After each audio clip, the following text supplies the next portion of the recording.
when you look at the last 5 overs, England were well set to go and get 180, 190, even 200 if it had gone remarkably well. To only score 35 in the last 5 was a tremendous effort from India. They worked out the ball, those slow balls wider to the left-handers. Thakur, I thought, was magnificent. And the key wicket of Owen Morgan, he was set to go on and play one of those cameo innings that we've seen him play so often in the past.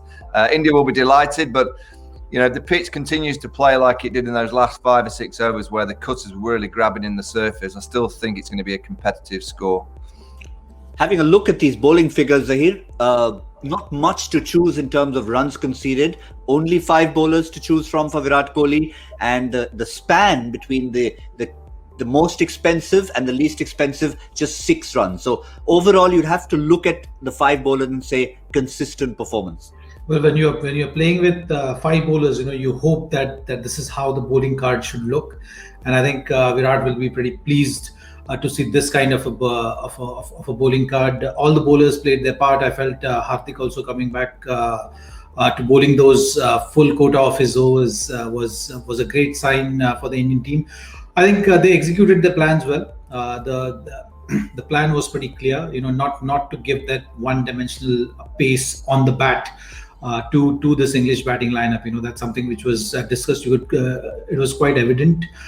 They focused on using their variations. Bhuvneshwar Kumar to start with. When you get that early wicket, it's always makes things easy as a bowling unit, and that's what we saw today.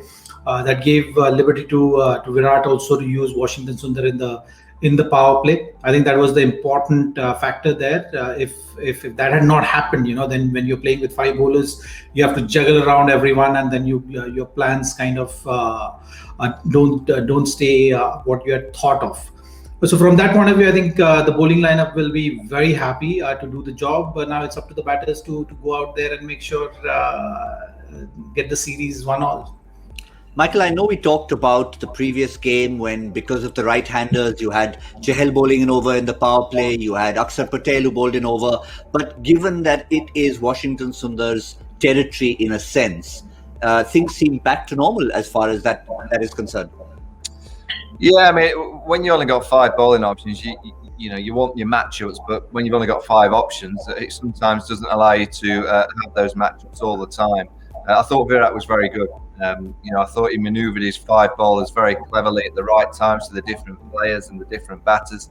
You're looking at 164, and if India are honest, and again, you've always got to be honest in a performance. The fielding was atrocious. They should have really restricted England to 150 if they'd have fielded anything like an international team should do. So that'd be one area that Virat will be saying to his team, all right, England have got 164, but if we're being ultra critical on ourselves and we want to be the world champions in a few months' time, we can't go out and field like we've just done for those 20 overs. We weren't quite at the race. It's not easy. They say the lights are a little bit hard to pick the ball out of the skylight at this new great stadium, but they need to be fielding that little bit better if they're going to be world champions in a few months' time.